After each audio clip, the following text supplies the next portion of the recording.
एक आपको वाकया सुनाता हूं। एक नौजवान 16 या 18 साल की उम्र का है, तो जो है आपकी अब्बा जी से कहता है, ए अब्बा जी, बाप दादा से हम बादशाह चले आ रहे हैं। प्यो दादे तो बादशाह दे पे, बाप दादा से बादशाह चले आ रहे हैं। अब्बा जी, मुझे इस बादशाहत की जरूरत कोई नहीं। क्यों बेटा? लोग तो तरसता है भाई हमें कुर्सी मिल जाए, ओहदा मिल जाए, पोस्ट मिल जाए, और तू कहता है मुझे जरूरत कोई नहीं।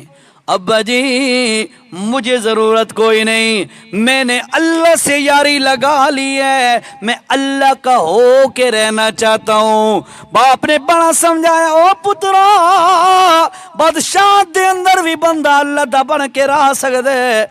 बेटा दे नहीं नहीं, बादशाहत में ऐसी मजबूरियां होती हैं कि बंदा मजबूर हो के अल्लाह को नाराज कर बैठता है। मैं ये स्टेप लेना ही नहीं चाहता, मुझे आपके माल की, बादशाहत की, पोस्ट की, ओहदे की, खिलाफत की कोई ज़रूरत नहीं है। अब्बा जी ने बड़ा समझाया, माँ ने समझाया, पर मानने के लिए तैयार ना हुआ। कहते अब्बा जी, एक कुरान मुझे दे दो, मैं कुरान लेके चला जाता हूँ, मैं अपना पेट आप पालूंगा, अल्लाह रज़ाक बैठा है, अल्लाह मेरा पेट पालेगा, मुझे फिक्र की ज़रूरत कोई नहीं है। जब चलने लगा, माँ ने कहा, बेटा, तवज्जो से वाक़या सुनने वाला है। माँ ने कहा, बेटा चलो, और कोई सामान तो नहीं लेता तो चलो एक अंगूठी तो ये ले जा, जब कभी किसी मुसीबत या मुश्किल में फंस जाना, इस अंगूठी को बेच के अपनी मुसीबत का हल निकाल लेना। बेटे ने माँ की बात मान ली, वो अंगूठी ले ली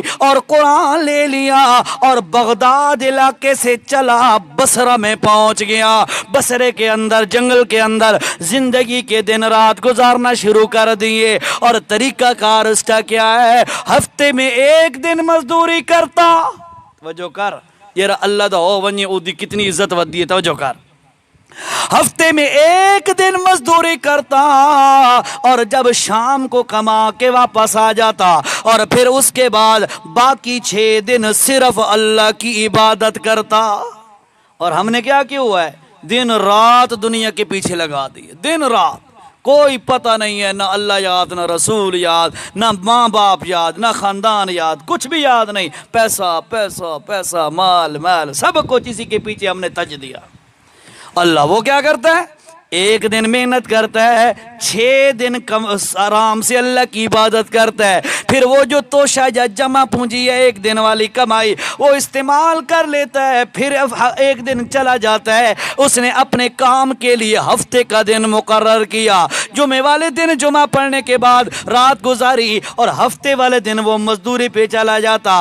एक दिन बसरा का एक बहुत बड़ा शेख है अबू आमिर बसरी रहमतुल्लाह ताला अलैह। ये भी बड़ा नेक इंसान था, अल्लाह का वली बंदा था। उसने खुद ये वाकया लिखा अपनी किताब के अंदर। तवज्जो कर जरा, वो कहते हैं, एक दिन यूं हुआ, मेरे मकान का कुछ हिस्सा गिर गया तो मैं तलाश में निकला, यार कोई मजदूर जाके ले आऊं। और मजदूरों का एक अड्डा सा बना हुआ था, आपके इलाके में भी होगा, जहां सुबह सुबह मजदूर जाते हैं सारे। मजदूरों का एक अड्डा सा बना हुआ था। मैं वहां पे पहुंचा, बहुत सारे मजदूर खड़े थे। अचानक जो मेरी नजर पड़ी, एक नौजवान लड़का, बड़ा खूबसूरत सा, और दाढ़ी भी है और बड़ा खूबसूरत चेहरा है उसका नूरानी, वो अलहदा साइड पे खड़ा है। मेरे दिल में आया, यार बड़ा नेक लड़का लग रहा है, चलो इसी के पास जाता हूँ। उसके पास जाके मैंने कहा, ओ बेटा, तूने मजदूरी करनी है? वो कहने लगा, जी जी, क्यों नहीं करनी, आए जो मजदूरी के लिए दुनिया में है, आए जो मेहनत के लिए दुनिया में है। अच्छा बेटा, तूने अगर मजदूरी करनी है तो मैंने काम कराना है। कहने लगा, जनाब बताइए कौन सा काम है? बताया कि फला फला मेरी यूं यूं काम है, दीवार बनानी है, कमरा नुमा बनाना है। और वो कहने लगा, मैं तैयार हूं पर मेरी चंद शर्तें हैं। आजकल काम करवाने वाला शर्तें लगाता है और वो बच्चा काम करने वाला शर्तें लगा रहा है। तवज्जो कर, शर्तें कौन सी है? वो कहने लगा जो मजदूरी तुम्हारी और मेरी आपस में तय हो जाएगी उससे ज्यादा भी नहीं लूंगा, कम भी नहीं लूंगा। शर्त मंजूर है? उसने कहा बिल्कुल मंजूर है। उसने कहा जी दूसरी मेरी शर्त ही है, जो ही अजान होगी मैं काम छोड़कर सीधा मस्जिद में चला जाऊंगा। अल्लाह सानू भी इन यार दा ईमान नसीब फरमा। हकीकत है अजान होती रहती है, हम ड्रामे देखते रहते हैं, फिल्म देखते रहते हैं, फेसबुक चल रही है, मूवियाँ चल रही हैं, दुकानदारी चल रही है, काम धंधा दुनिया का चल रहा है, हम नमाज की तरफ तवज्जो ही नहीं करते।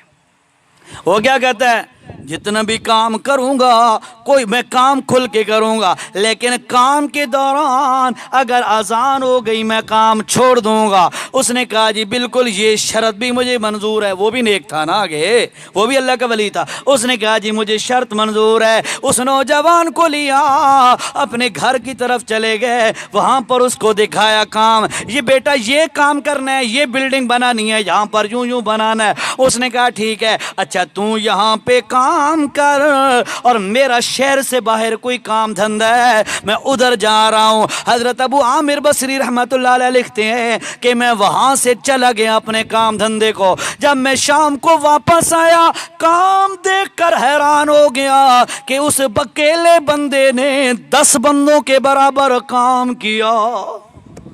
एक बंदे ने 10 बंदियां दे बराबर कम कीते। हैरान हो गए। ये कहने लगा उसके साथ मेरी जो तय हुआ था मजदूरी वो 1 दिरहम तय हुआ था। जब वो वक्त आया तो मैंने उसे कहा 1 दिरहम तेरी मजदूरी है और 1 दिरहम तेरा इजाफी इनाम है। उसने कहा ना ना ना ना बिल्कुल मैं नहीं लूंगा, तुझे मैंने पहले शर्त लगाई थी, जो तय हो गया वही लूंगा, ना ज्यादा लूंगा ना कम लूंगा, इसलिए मैं ज्यादा नहीं लूंगा, खबरदार मुझे अपना हक जो है वो दे दे। उसने 1 दिरहम लिया और वहां से अपना सामान उठाया और चल दिया अपने घर की तरफ। दूसरे दिन ये अबू आमिर बसरी रहमतुल्लाह फरमाते हैं मैं दूसरे दिन गया कि चलो जाकर अब दोबारा उसी लड़के को काम के लिए लेके आऊं। वहां गया और सारे मजदूर खड़े थे, वो नौजवान कोई नहीं था। मैंने पूछा यार कल यहां से मैं जवान लेके गया था, आज कहाँ है? लोगों ने मजदूरों ने बताया जनाब वो तो हफ्ते में सिर्फ 1 दिन काम करता है। कहते हैं मैं हैरान हो गया, भाई आप क्या करूं? कहते हैं मैंने फैसला किया भाई काम नहीं करावना किसी और को लो। ठीक है बा मेरी तरफ देखें, मेरी तरफ देखें। क्या कहते हैं? मैंने सोचा, अबू आमिर बसरी फरमाते हैं मैंने कहा काम किसी और से नहीं कराना, कराना है तो उसी जवान से कराना है। हफ्ते के बाद अगले हफ्ते को आएगा ना तो फिर उसी से काम कराऊंगा। फरमाते हैं मैं इंतजार करता रहा, हफ्ते का दिन आ गया। सुबह सुबह मैं जब उसी अड्डे पे पहुंचा वहां पर मैंने देखा वही नौजवान खड़ा था। फिर मैंने उसे कहा बेटा उसी दिन से वो काम आपका बकाया पड़ा है और किसी ने नहीं किया, आ जा और वो अपना काम कर ले। अबू आमिर बसरी फरमाते हैं उस बच्चे ने कहा चाचा जी मेरी वही 2 शर्तें हैं, वही 2 शर्तें हैं कि अपना जो हमारी तय हो जाएगी मजदूरी वही लूंगा, ज्यादा भी नहीं लूंगा कम भी नहीं लूंगा। और दूसरी बात यह है अब चाचा जी जो वक्त अजान का हो जाएगा मैं नमाज पढ़ने के लिए चला जाऊंगा, काम छोड़ दूंगा। तय हो गया। ये बच्चा चला गया। अबू आमिर बसरी रहमतुल्लाह ताला अलैह फरमाते हैं मैं हैरान तो था, तवज्जो यार तवज्जो मेरी तरफ करो, मैं हैरान तो था कि यार ये बंदा एक बंदा 10 बंदों के बराबर कैसे काम करता है। तो मैंने कहा ठीक है तो काम कर। वो काम शुरू करने लगा, मैं साइड पे चला गया। छुप कर जो मैंने देखा, तवज्जो कर, छुप कर जो मैंने देखा तो वो बच्चा जब काम शुरू करने लगा सूरत यासीन शुरू की। क्या करता है? सूरत यासीन शुरू की। गारा उठाता है, ऐसे बिछाने लगता है, खुद ब खुद अल्लाह की रहमत से वो बिछता चला जाता है। वो ईंट उठाने लगता है और ईंट एक रखता है, आगे ईंटों की लाइन खुद ब खुद लग जाती है। क्यों? मन कान लिल्लाहि कान अल्लाहु लहू, जो अल्लाह का हो जाता है अल्लाह की मदद उसके साथ हो जाती है। अबू आमिर बसरी फरमाते हैं मैं देखता रहा आज शाम कितना काम करता है। जब शाम शाम हुई, अल्लाह की कसम है फिर 10 बंदों के बराबर उसने काम किया। ये किसकी बरकत थी? अल्लाह के साथ ताल्लुक की और अल्लाह के हो जाने की बरकत से अल्लाह ने उसकी मदद कर दी। जैसे मैंने आयत पढ़ी है, सुम्मनुनज्जी रुसुलना, और लोगों हम रसूलों को भी नजात देते हैं, वल्लज़ीना आमनू, और जो बंदा ईमान वाला हो के अल्लाह का हो जाए हम उसे भी नजात देते हैं। हम रसूलों के साथी भी बन जाते हैं, हम उस बंदे के साथी भी बन जाते हैं। अच्छा आगे क्या हुआ? शाम हुई, कहते मैंने फिर उसको 2 दिरहम दिए। उसने कहा ना जी ना, ये गल तय हुई, वो गल बाकी हो सी। क्या हुआ? 1 दिरहम लिया, सामान लेके चला गया। फिर मुझे पता था कि इसने फिर हफ्ते बाद काम करना है। वो कहता है मैं इंतजार करता रहा, हफ्ते वाले दिन फिर गया वहां पर, मैंने देखा आज जवान लड़का नहीं था। मैंने पूछा भाई ये जवान लड़का इधर खड़ा होता था 2 हफ्ते में आया, आज कहाँ है? उन्होंने कहा जी वो तो 3 दिन हो गए, बड़ा शदीद बीमार है। कहाँ पे रहता है? जंगल में फलां जगह उसने कुटिया झोंपड़ी सी बनाई हुई है, वहाँ पे रहता है। हजरत फरमाते हैं, अबू आमिर बसरी रहमतुल्लाह अलैह फरमाते हैं, मैं वहाँ से चला, उसकी कुटिया और झोंपड़ी के अंदर पहुँच गया और मैंने देखा जमीन पर लेटा हुआ है और एक ईंट सर के नीचे रखी हुई है और बड़ी शदीद बीमारी के अंदर, तकलीफ के अंदर है। मैं उसके करीब गया, देखा तो बेहोशी की हालत थी। मैंने सलाम किया, जवाब कोई ना दिया। थोड़ी देर के बाद फिर मैंने सलाम किया, उस बच्चे ने आंख खोली और मुझे जवाब दिया और फिर मैं उसके करीब हो के मुझे बड़ा एहसास हुआ यार बड़ा नेक बच्चा था और नीचे पड़ा है और ईंट का सराहना बना के पड़ा है। मैंने ईंट साइड पे हटा कर अपने झोली और गोद के अंदर घुटने के ऊपर उसको लेटा दिया, उसका सर लेटा दिया, साथ बैठ गया। उसने कहा अब चाचा जी ये घुटना अपना गोडा झोली वगैरह अपनी हटा दो, हम इसी मिट्टी से पैदा किए गए हैं, इसी मिट्टी में जाना है, इससे क्या शर्म है?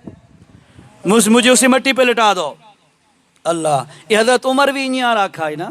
हजरत उमर थे जिस वक्त हमला होया है ना, तो हजरत उमर रजी अल्लाह ताला अन्हु आखिरी मराहिल चल रहे थे। तो हजरत उमर को जो है ना, हजरत उमर अपने बेटे से फरमाते हैं अब्दुल्ला बेटा मुझे ज़मीन पे लेटा दो। फिर ज़मीन पे लेटे और अपना सर और अपना नाक ज़मीन पे रगड़ा और कहने लगे आज अगर अल्लाह ने पकड़ लिया तो उमर तबाह हो गया, अल्लाह ने माफ़ कर दिया तो उमर कामयाब हो गया।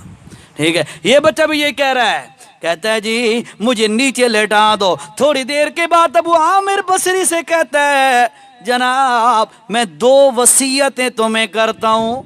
वसीयत का मतलब होता है मरने के बाद ये काम करना, ठीक है, आखिरी वक्त में कोई बात कह रहा है, वसीयत करना। 2 वसीयतें करता हूँ और मेरी ये 2 वसीयतें तूने ज़रूर पूरी करनी है। वो कहने लगे बता बेटा क्या वसीयतें हैं? उसने कहा मेरी पहली वसीयत ये है जब मैं मर जाऊँ मेरी रूह निकल जाए, मुझे गुस्ल देने के बाद मुझे अपने कपड़ों के अंदर कफन देना। आगे से अबू आमिर बसरी फरमाते हैं पुत्र एदी कोई असा गए गुजरे नहीं कि तेनू असा नवा कफन भी ना पवा सका। अब आमिर बसरी से वो बच्चा कहता है चाचा कफन नवा ते ता बंदा पावे जो कमावना होवे, ये तो कुछ दिनों बाद मुसीदा हो के गल जाएगा, मेरे काम कफन नहीं आना अमलों ने आना है, मुझे नए कफन में जरूरत। और यही बात हजरत अबू बकर ने भी कही थी। हजरत अबू बकर सिद्दीक आखो रजी अल्लाह ताला अन्हु। थक तो न हो गए? आधा घंटा हो गया, आधे घंटे तो कम टप गया है। चलो ये वाक्य पूरा कर लें, जो मकसूद है वो समझा लो। हजरत अबू बकर सिद्दीक कहो रजी अल्लाह ताला अन्हु आखिरी वक्त है, बेटी को बुलाया, ऐशा बेटा जी अब्बा जी। अबू बकर फरमाते हैं बेटा जब मेरी रूह मुबारक परवाज कर जाए, फौत हो जाऊं तो मुझे इन्हीं कपड़ों में कफन देना। आयशा सिद्दीका भी कहते हैं अब्बा जी क्यों नया कफन नहीं? फरमाया बेटा नवे कपड़े जींदियां वास्ते आउंदे न, नवे कपड़े जिंदियां वास्ते आउंदे न, मैं तो चला जाऊंगा, मुझे कैसे फायदा देगा ये कफन, मेरे लिए इन्हीं कपड़ों के अंदर मुझे कफन देना और मुझे नया कफन ना पहनाना। यही बात ये बच्चा भी कह रहा है।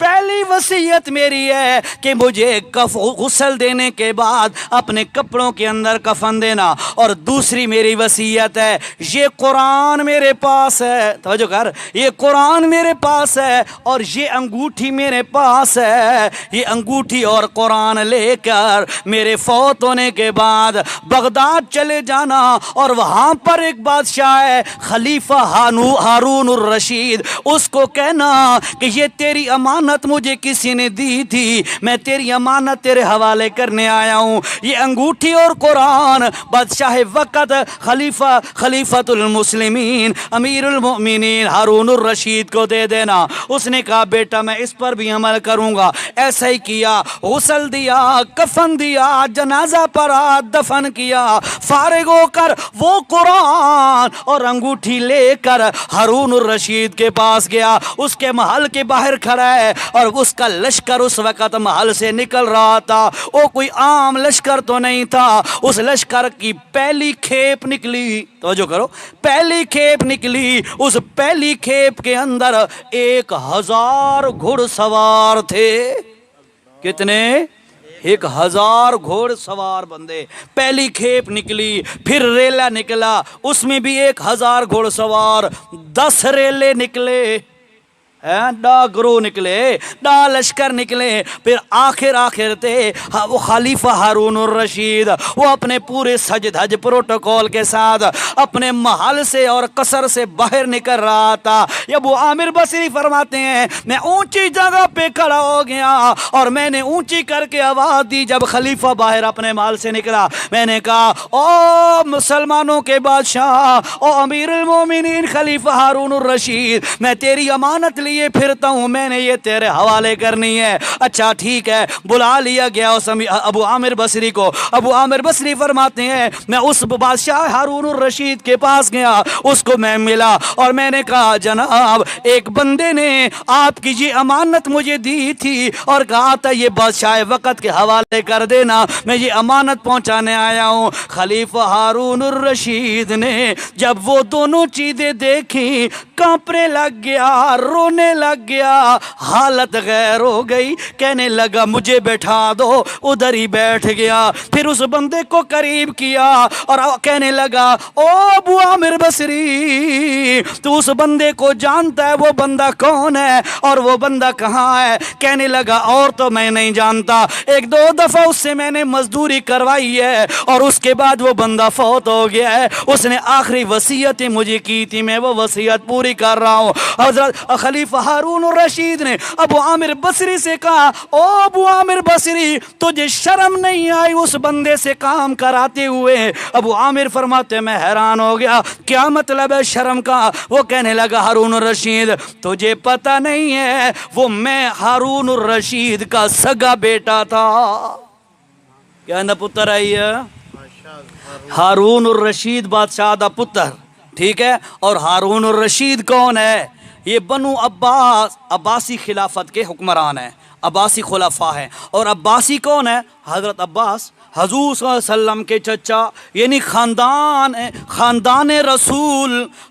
रसूल के ये अफराद थे। तो हारून उर रशीद कहने लगा तुझे शर्म नहीं आई कि तूने नबी के ख़ानदान के बंदे से काम कराया? वो आगे से कांपने भी लग गया और डर भी गया और परेशान भी हो गया। कहने लगा जनाब अल्लाह की कसम है मुझे तो पता नहीं था ये बंदा है कौन, मैं तो उसकी नेकी की वजह से मैं बड़ा मुतासिर हुआ था। बादशाह ने फिर उसे बताया ओ अबू आमिर बसरिया, जब ये जवान हुआ इसने मुझे कहा अब्बा जी तेरी बादशाहत की लोड़ नहीं, तेरी बादशाहत की ज़रूरत हमें कोई नहीं, मैं तो अल्लाह का हो के रहूँगा। और नतीजा क्या निकला कि वो अल्लाह का हो के रहा, अल्लाह का बन के दुनिया से चला गया। मुझे उम्मीद है अल्लाह उसे जन्नत अता करेगा। अबू आमिर फरमाते हैं एक चंद दिन गुजरे, मैं सोया पड़ा था, ख्वाब के अंदर वही बंदा मुझे मिल गया। वो फौत होने वाला लड़का ख्वाब के अंदर मुझे मिल गया। मैंने देखा बड़ा आलीशान महल, बड़ी खूबसूरत बिल्डिंग है, उसके अंदर बड़े तुम तराक के साथ वो नौजवान खड़ा है। जो ही मुझे मिला तो कहने लगा, अबू आमिर तेरा बड़ा शुक्रिया, तूने मेरी दोनों वसीयतों पे अमल किया। और अबू आमिर फरमाते हैं मैंने उसे कहा ये बता तेरे साथ क्या गुजरी, क्या अल्लाह ने मामला किया। वो कहने लगा अल्लाह की कसम है ये जो मैं अल्लाह का बन के रहा हूं अल्लाह मेरा हो गया। जितना प्यार मुझे अल्लाह ने दिया पूरी दुनिया ना दे सकी। ठीक है, इस वास्ते याद रखो जो अल्लाह का हो जाता है अल्लाह उसका